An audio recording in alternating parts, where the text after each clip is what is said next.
In this video, we will learn about the graphs of the sine and cosine functions. Now, to understand this lesson, we first must understand the previous lessons on degrees being converted into radians.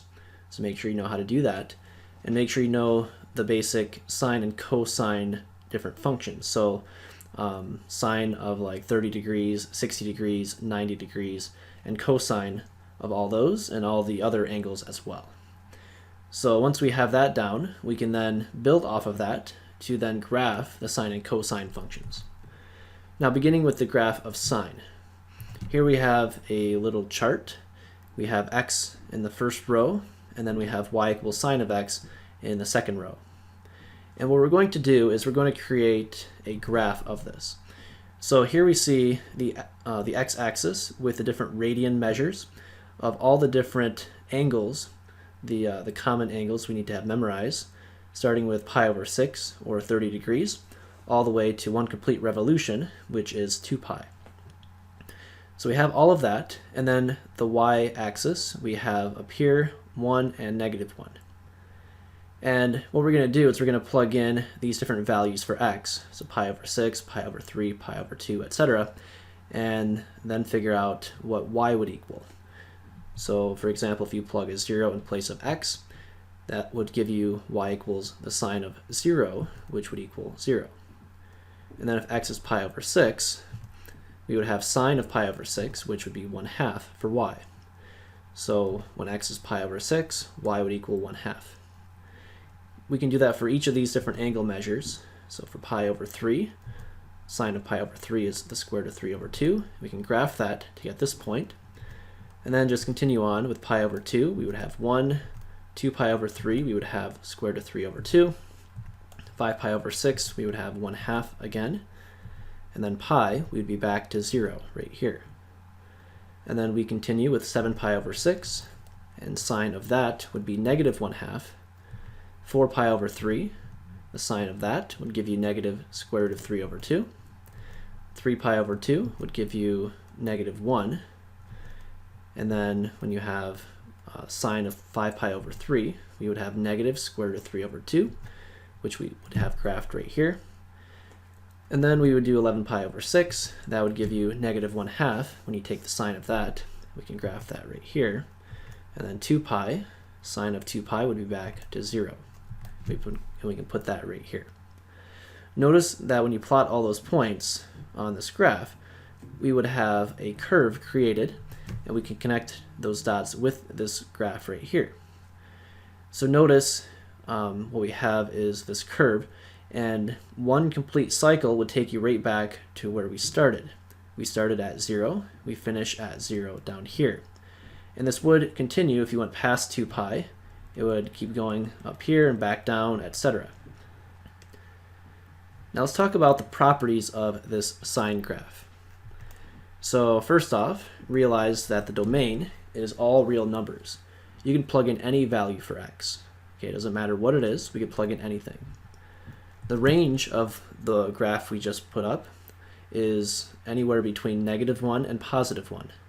The highest point was +1, lowest point was -1. And then we have what is called the period, which is how long it takes before the graph starts repeating, and that was 2 pi. Because once we reach 2 pi, one complete revolution, that would bring you back to where you started, and then the graph would repeat. And then there was symmetry as well. The symmetry was about the origin. Remember when we had that graphed? Okay, it was something like this right here. And it would continue, by the way, over here, the other side, in the negative direction. And it's symmetric about the origin. And then the x-intercepts with this graph was at multiples of pi. So we completed one complete period here at 2 pi. This was at 0. And then this was at 1 pi right here, the other x-intercept. And this would keep going. So if you kept this going, it would come back down here. At 3 pi would hit again. We could go down here at -pi. That would be another x-intercept as well. So for this sine function, it's going to be every multiple of pi would be another x-intercept. And then we have what is called the amplitude, which is the height of the graph. So how high up and down does it go? So the amplitude we see here, it went up to 1. Okay, so it goes up 1 and it goes down to -1. So the amplitude we would just say is 1. All right, so we can think of that as in another way as 1/2 of the maximum point minus the minimum point. So if you think through the graph that we just had up there, okay, went up to +1 and down to -1. Okay, if we think of that example, we'd have 1/2 of the maximum point, which was +1, minus the lowest point, the minimum point, which was -1. So if you do that, we would have 1/2 of 2, which would equal 1. So that's kind of a weird way maybe to think of it, but you could use that if you wanted to. Usually when I think of amplitude, I just think through how high up is it going and how low is it going. So it's going up 1 and down 1, so the amplitude would be 1. And then with the sine function, the amplitude would be written here in front of sine. So for example, if you had y equals 2 times the sine of x, the amplitude would be 2. Okay, if it was just y equals sine of x, the amplitude is 1. If you had y equals 1/2 times the sine of x, the amplitude would be 1/2. And that number in front, we would take the absolute value of that to find the amplitude. So for example, if it was like -2 times the sine of x, the amplitude would still be 2, all right, because we take the absolute value of that number in the front to get the amplitude, which would be a +2. So how does this work if you were to graph this on your own? So say we had y equals 5 times sine of x. So we could go through the whole process of getting all those points that we went through, but it's much simpler to just understand what the graph is going to look like and kind of go from there. So for this one, we see the amplitude would be 5. All right, so when you graph this, okay, the quickest way to do this is realize the highest and lowest point is 5. So 1, 2, 3, 4, 5. And then down 5, 1, 2, 3, 4, 5. Okay, so we have this. We know it's going to go up to 5 and down to -5. We know that the period is 2 pi. So this is just sketching it really vaguely. Here we have pi. And we're not getting too precise at the moment, but we know it's going to start here at 0, 0. And then it's going to go up here about halfway, and then back down through pi. And then down here it's going to reach -5, and come back up to 2 pi. So your graph of the sine function is going to look like that. And I guess while we're on the topic of this, we could talk about the more precise graphing of this. So here, if the period is 2 pi, okay, every fourth of the period, something is going to be happening. So if you think of what is 1/4 of pi, or 2 pi, that would be pi over 2. So here is pi over 2. Then we have, so that's 1 pi over 2. 2 pi over 2 is pi, same thing. Then we have 3 pi over 2.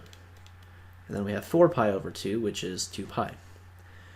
So those are the 4 key points we need to take into account when graphing. And we start at 0, 0 for sine. And then at pi over 2, it's going to reach the highest point. At pi, it's going to come back down.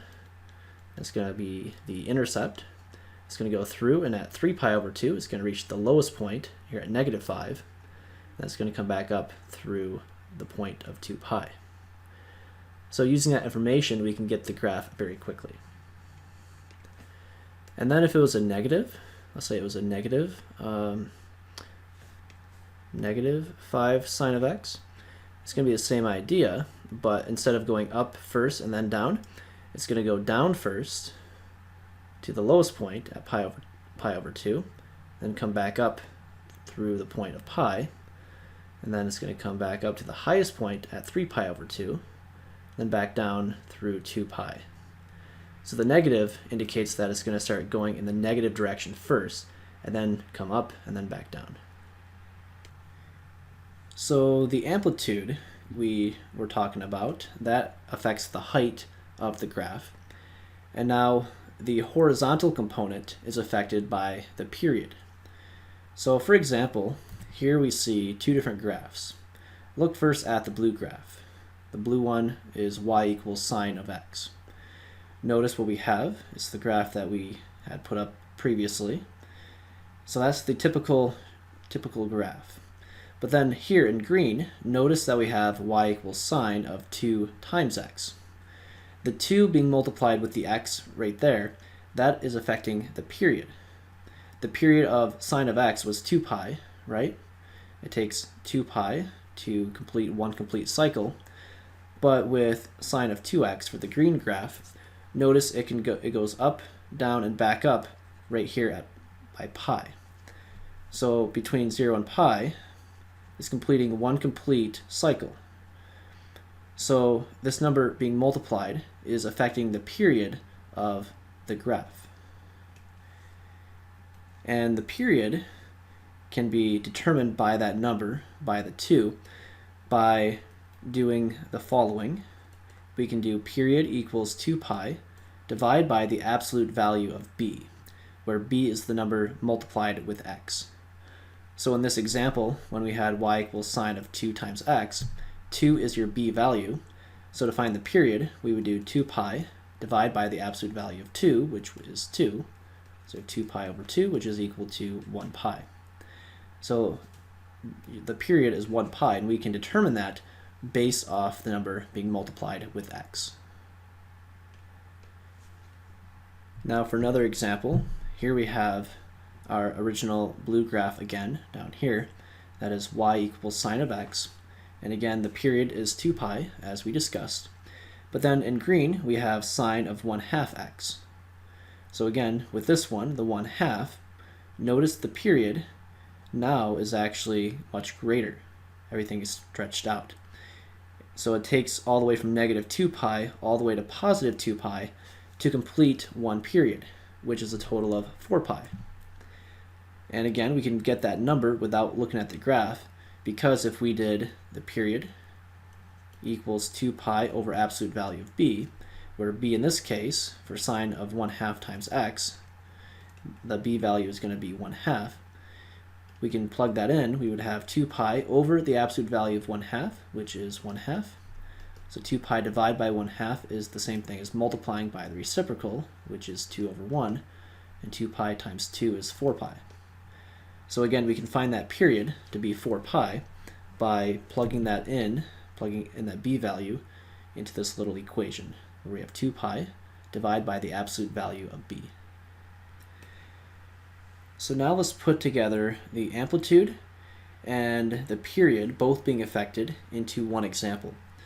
And here we see to graph y equals 1/2 of sine of 3x. 1/2 times sine of 3x. And here, first off, we need to figure out the amplitude. The amplitude is the absolute value of this number, which is just going to be 1/2. And then we can find the period. So the period, as we discussed, is equal to 2 pi over the absolute value of b. b is 3. So 2 pi over absolute value of 3, which would just be 2 pi over 3. So the period would be 2 pi over 3, and the amplitude is 1/2. Now when you graph this, okay, we're going to have right here, I'll put 0 right here, and then it's going to take 2 pi over 3. It's going to take that long to complete one period. So we're just going to put in one cycle. We could put in more than that. So we have this, and then we should make this a little longer. And let's make this a length of 1. That's -1. This is +1. The amplitude is 1/2, so it's only going to go up this high. It's going to go up to 1/2, then down here to -1/2. So we know that, and then the other things we want to put on here are the different locations that are important, which would be, first of all, 0, 0 for sine. That's important. Then we want 1/2 of 2 pi over 3, which is going to be pi over 3. That is important. And then we also want 1/4 of each of these. So 1/4 of 2 pi over 3. So basically 1/2 of pi pi over 3, that would be pi over 6. We want that location. So this is 1 pi over 6, pi over 3 is 2 pi over 6. Right here is 3 pi over 6, or pi over 2, same thing. So these are the 4 locations. All right, so something's going to happen at each of these spots. So what's going to happen is at the halfway point, it's going to reach, it's going to be the x-intercept. It's going to reach right there. And then 2 pi over 3 is going to hit right here as well. Now we have everything we need to graph. Amplitude is 1/2 and is positive, so we're going to start at 0, 0. We're going to go up to positive 1/2, and it's going to reach the highest point when x is pi over 6. Okay, so it's going to reach right there, and then it's going to come back down. It's going to go through this x-intercept of pi over 3, and then it's going to reach the lowest point when x is pi over 2, which is going to be kind of right on our writing. It's going to be right around there. And then it's going to come back up, and it's going to reach the x-intercept of 2 pi over 3. And this would be your graph. You could keep it going. You could put more out here, or you could keep going in the negative angle measures to get more of a graph. But it's going to be all the same thought process. So if you just want one cycle, we can do that. If you need more, you can extend that and keep it going in both directions. So that is the process we're going to want when graphing any sort of sine function. Find the amplitude, figure out the period, use the period to figure out the other key locations, and then from there we can create our graph. Let's try another one. Here we are told to graph y equals -5 times sine of x over 2. So again, we want to figure out the amplitude and the period. Once we have that, we can figure out everything else. Now amplitude is the absolute value of this number, so the absolute value of -5 is +5. And the period we find by doing 2 pi over the absolute value of b. Now the main thing here to be careful with is realizing that sine of x over 2 is the same thing as 1/2 times x. So b is actually 1/2. It's not 2, it's 1/2. So what we do is we take 2 pi, divide by the absolute value of 1/2, which would be dividing by +1/2, and that is the same thing as multiplying by 2 over 1, which would give you 4 pi. So the period is 4 pi. Now from here, we have everything we need to create our graph. So we're just going to start at 0, so when x is 0, and the amplitude is 5, so it's going to go up 5 and down 5. That's the highest and the lowest point. You could create other tick marks if you want for 1, 2, 3, and 4. -1, -2, -3, -4. So we have that, and then if the period is 4 pi, let's put that over here. Now the other locations we want would be half of 4 pi, so 2 pi. And then we also want half of 2 pi, which is 1 pi. Then we want the other point right here, halfway between 2 pi and 4 pi. So notice we're counting by pi's, right? 1 pi, 2 pi, this would have to be 3 pi, and then we have the 4 pi over here. So we have everything that we need to graph. For sine, it's going to start here at 0, 0.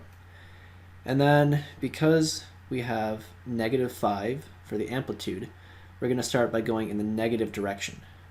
So it's going to go down here like this, and it's going to reach -5 here at this first key location, which was pi. So it reaches -5 at pi. Then it comes back up here through 2 pi. That's going to be your first x-intercept. And then it's going to go up until it reaches the highest point, so +5. And that's going to happen right here at 3 pi for x. And then it's going to come back down again, and it's going to go through the x-intercept of 4 pi. So that would be your graph. This would be one complete cycle. And again, you could continue this going. We could have 5 pi and 6 pi, and that would keep going like this in this manner. But if you're just wanting to do one complete cycle, that is all you need. And again, you could go in the negative direction even, negative angles, and get the same kind of graph.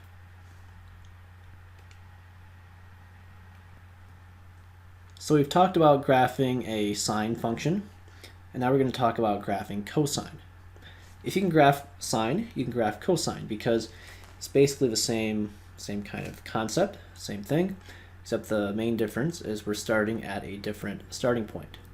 So instead of starting at 0, 0, we're going to start either up or down on the y-axis.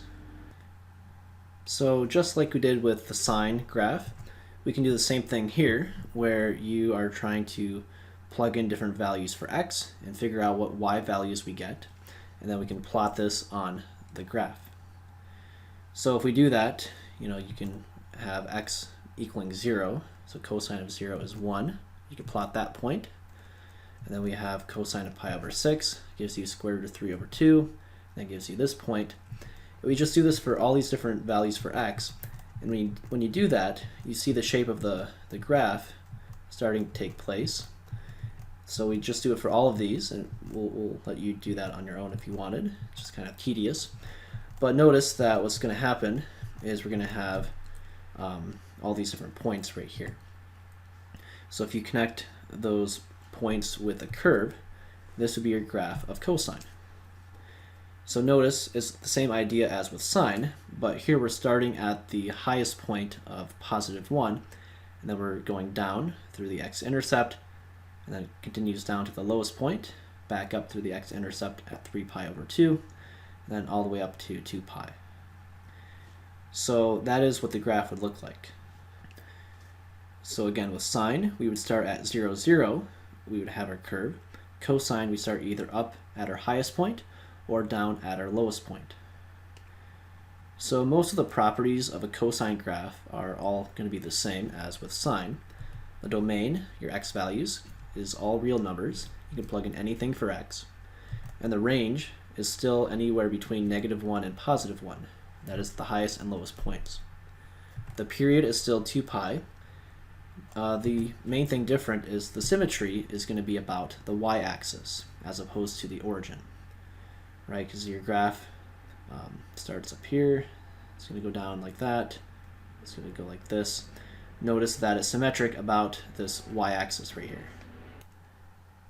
And then your x-intercepts are going to be odd multiples of pi over 2. So like right here, that's pi over 2, and then here's 3 pi over 2. And this would be negative pi over 2, and negative 3 pi over 2, and etc. So 3 pi, 5 pi over 2, and that would keep going. So let's try graphing this function right here, where we have y equals 3 times cosine of x over 3. So the amplitude is found the same way as with sine. The amplitude is the absolute value of this number, so that would be a positive 3. So it's going to go up 3 and down 3. And then the period is the same as well. We can find that by doing 2 pi over the absolute value of b. And here, x over 3, realize that is the same thing as 1/3 times x. So the b value is actually 1/3. So we have 2 pi divided by 1/3, which is equal to 2 pi times 3 over 1, which is equal to 6 pi. So we have everything that we need in order to graph this function. All right, so we'll put 0 right here. So that's our starting point. It's going to go up to positive 3 and also down to negative 3. 1, 2, 1, 2. All right, and then the period is 6 pi. So it's going to go all the way to here. And the key points we're wanting is the halfway point between 6 pi and 0, which is 3 pi, and then half of 3 pi, which is 3 pi over 2. And then we want this middle point right here between 3 pi and 6 pi. So notice we're counting by 3 over 2, or 1.5. So this is 3 over 2. This would be 6 over 2, which is 3 pi. And we have 9 pi over 2. That's going to be this one. And then plus 3 pi over 2 would be 12 pi over 2, which takes you to 6 pi. So we have these key locations.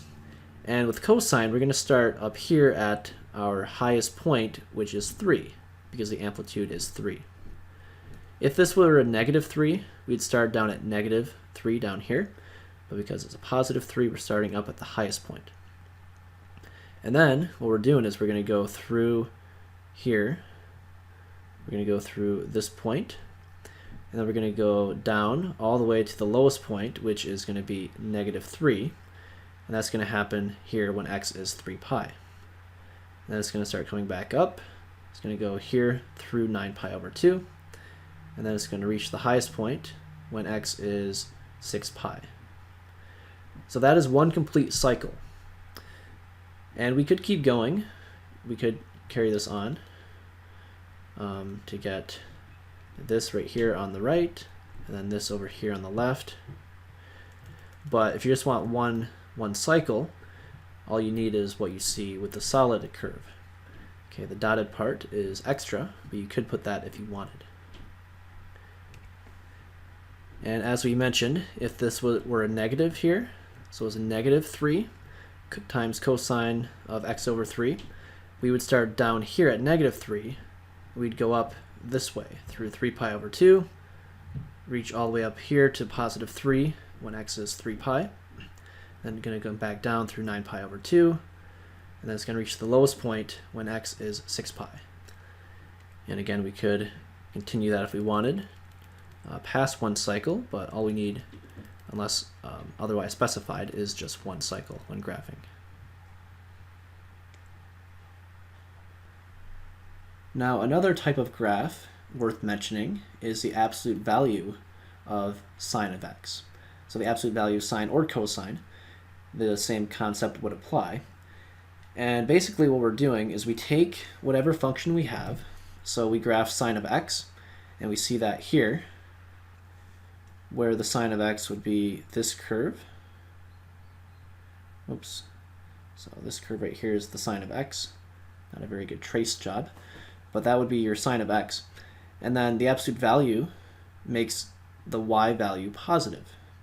So see down here between -pi and 0, this is negative for y. You have to make it positive, which would reflect it up here on the top, and that's what we see up here. And then down between pi, and that would be, I think, 2 pi. Notice the y values are negative here as well, right? So down here is negative, so we have to flip that, or reflect it across the x-axis to make it positive. So reflect it up to get this blue part up here. So the graph of this function is what you see up here in the, I guess, dark blue or purple. That would be the graph of this function. And then, by the way, if it was negative on the outside, basically everything would have to be negative. So it would be all below 0. And what that would look like would be something like this. So it would be down here, up to this point, and then down here, then back up to this point, and then down here, all the way up to -pi, and then down here as well. So everything in green that we just put up here, that would be what it would be if it was a negative sine of x, or negative absolute value of the sine of x. And the same logic with cosine. The only thing with cosine is it's shifted over where it starts at 1 for the y value. Now, one last thing to finish off this lesson, and that is if you are given a graph, such as this right here, how can we find the equation of the graph based off this picture? Well, first off, we need to figure out if it's cosine or sine. Remember, sine is going to start at 0, 0, which is what we see here, and cosine would not. Cosine would start at the highest or lowest point on the y-axis. So because it's going through the point 0, 0, we know that this is a sine function. And so now we know it's going to be y equals, and then some number in the front, possibly, so that's the amplitude, times sine of b times x. It's going to look something like that. So first off is, what is the amplitude? What is the a value? Well, notice it goes all the way up to 4 and all the way down to -4. So the highest and lowest point is 4. It's 4 away from 0. So the amplitude would be 4. Now the hardest part is figuring out what is the b value. But if we realize that the period is equal to 2 pi over the absolute value of b, we can use that to figure out b. So what is the period of this graph? Well, notice it goes down, up, and back down to where we started, right here by pi over 2. So the period is pi over 2. We can then use that to solve for b. And we can basically just make the b positive. We can ignore the absolute value for solving purposes. And different ways we can solve. We could cross multiply, or a quicker way is realize that for the numerators, pi times 2 gives you 2 pi.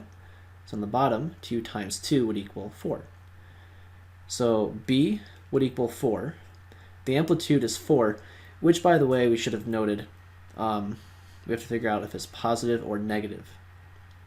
So the amplitude is 4, but notice it's going down in the negative direction first, and then it goes back up.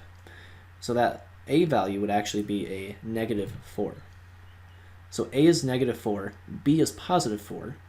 So put that in the function. We would have y equals negative 4 in place of a, times sine of positive 4, put that in place of b, multiplied by x. So this here would be your function. And that concludes our lesson for today. We will see you next time.